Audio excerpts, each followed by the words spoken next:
No peeking.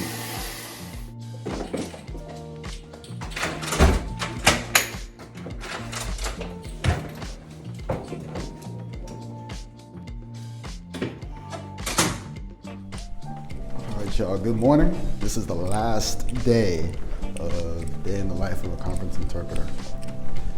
All right. Oh boy. I'm starting to come down with something. My body's feeling real weak. But you know what?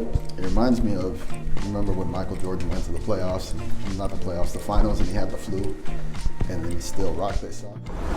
So today we're about to meet some of the other interpreters, so you guys can get an idea of interpreting, not just from my perspective, but from other interpreters that are here at the event.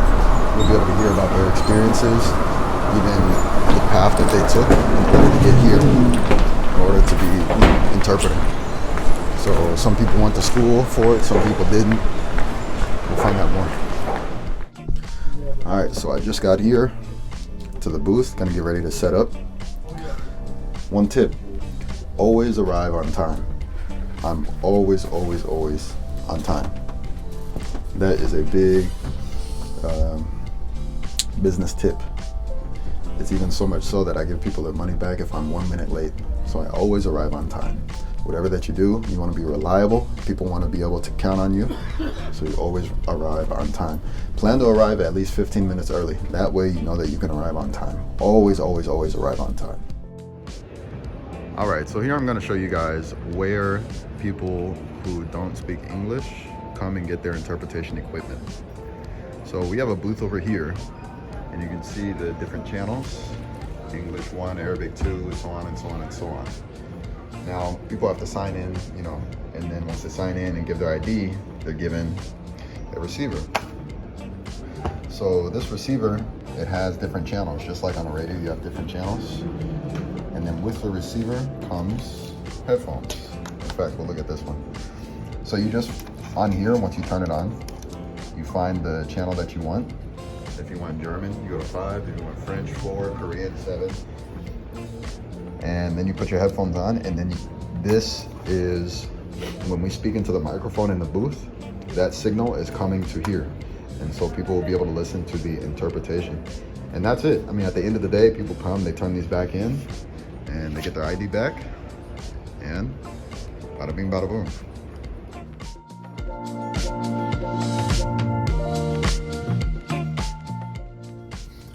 All right, so I'm here with Kofi, and he is the French interpreter for the event.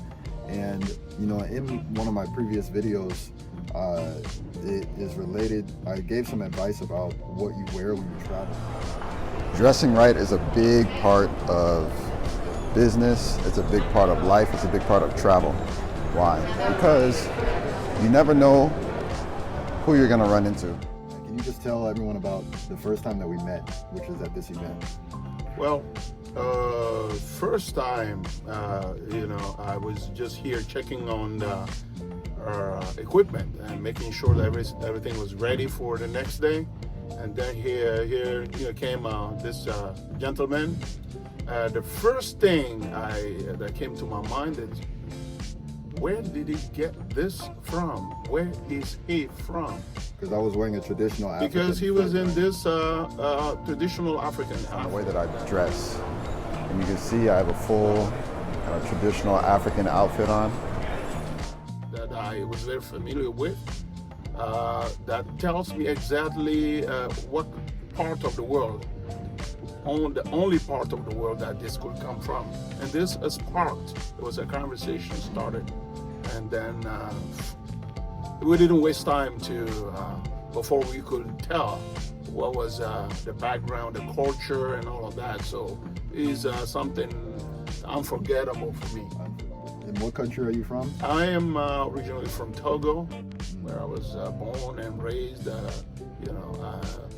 till I came to this country here over 30 years ago. And then that's where I had the clothes made. I just came back from Togo a couple months ago.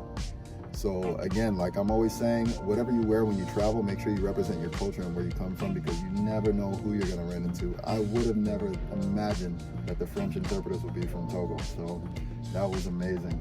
Yep. And I had an amazing experience with Kofi, and I really look forward to the next event. You take good care, and again,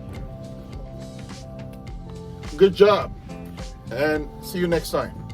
Now, I forgot to ask Kofi in the interview about if he went to school or not for interpretation. And so I asked him later on. He did get his master's in interpretation from the University of Benin. So he is someone who took that path, went to university, got their master's in interpretation. And again, you'll see a variety of people who take that path or who don't take that path. So it's good to hear from both sides. Okay, so I'm here with Risa. If you can just give a quick introduction about yourself. Sure. Hi, I'm Risa. I'm a Japanese interpreter, and I'm born here in California, but I grew up in Japan. And I started working as an interpreter almost 20 years ago. So I've been doing this for a very long time. Okay, so how did you become an interpreter? Did you go to school for it, or did you learn from somebody else? Kind of what was the path that you took? Yeah, so my mom is actually an interpreter, and so she was kind of my inspiration.